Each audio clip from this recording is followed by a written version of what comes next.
Hey guys, so I want to start this episode off by making the following point. The things we know about Christ, his earthly ministry, his miracles, his resurrection and ascension, we know about those things because Christ left witnesses. Some miracles happen more publicly than others, and some of the most spectacular events were very private. But everything in the scriptures that we know today about Christ, we know because the witnesses went abroad and testified of the things they'd experienced. It is then up to you to decide for yourself whether you believe their testimony or not. And that can be tough, especially since people can be deceived or flat out lie. You lied to me? And what are you, a sheep? Now, fast forward to the era of Joseph Smith and his story about the golden plates that would later be translated into the Book of Mormon. Latter-day Saints claim that God once again left witnesses, and you must decide whether to believe them or not. In the past, I've dedicated an entire episode to each of the first 3 official witnesses of the Book of Mormon plates. There's also an episode for the official 8 witnesses and another episode for the unofficial witnesses. If you haven't watched those episodes yet, I highly encourage you to do it! Make your dreams come true! In this episode, we're going to explore some of the ways people approach those witness testimonies.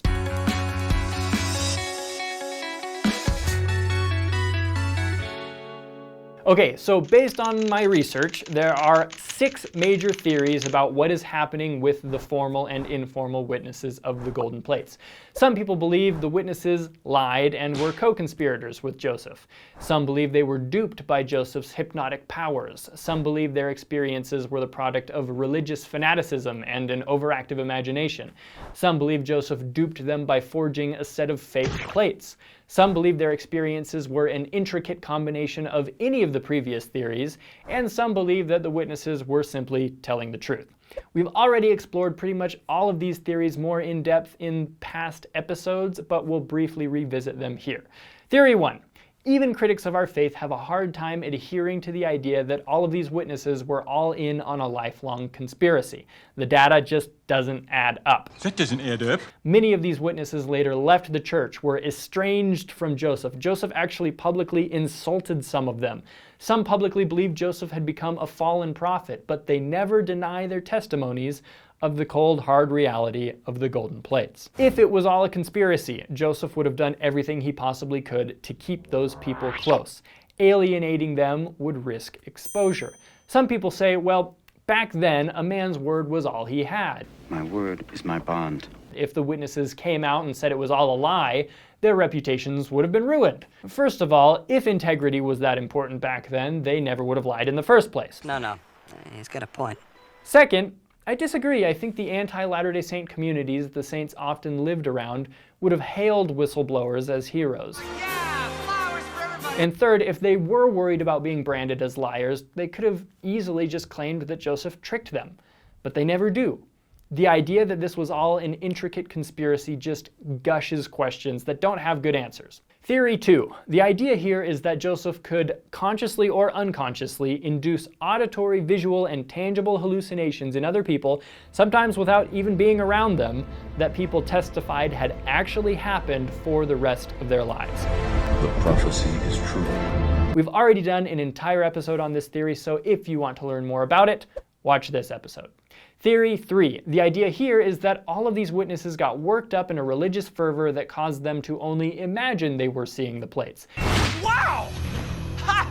That is easily the most spectacular vision I've ever had! That they only saw them via second sight or with a spiritual eye, meaning that in reality, they never actually saw anything. In my opinion, this is a tough one to back up considering the fact that many of the witnesses adamantly affirmed that it was a real experience. Not to mention the fact that many witnesses were notably not in a religious mood when they had their experiences with the plates. Mary Whitmer was milking cows, thinking about kicking Joseph off their property. Emma was dusting. There's no credible record of the 8 witnesses doing anything particularly religious before Joseph casually showed them the plates. According to Theory 4, people actually did see golden plates, but they were fake. Of course, there's no evidence that Joseph had the ability to make fake plates, and there's no evidence that anyone secretly made them for him.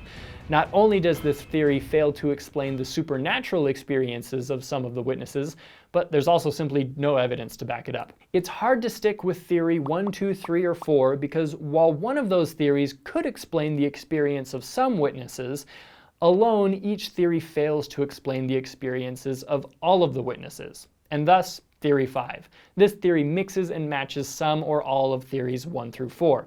For example, not only could Joseph hypnotize people, but he also managed to create fake plates and had lifelong secret co-conspirators. If you can't believe these people were simply telling the truth, then a form of Theory 5 is usually where you end up, though it gets quite complicated quite quickly, and proponents of Theory 5 usually have a hard time agreeing with each other on the details.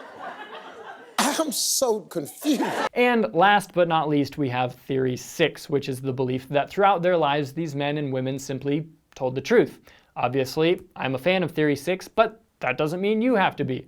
I'll let you and God figure that one out. A good place to start might be by reading the book The Witnesses we're all talking about. I'll leave a link to it in the description, along with links to all of the other episodes we've done on the witnesses. Have a great day.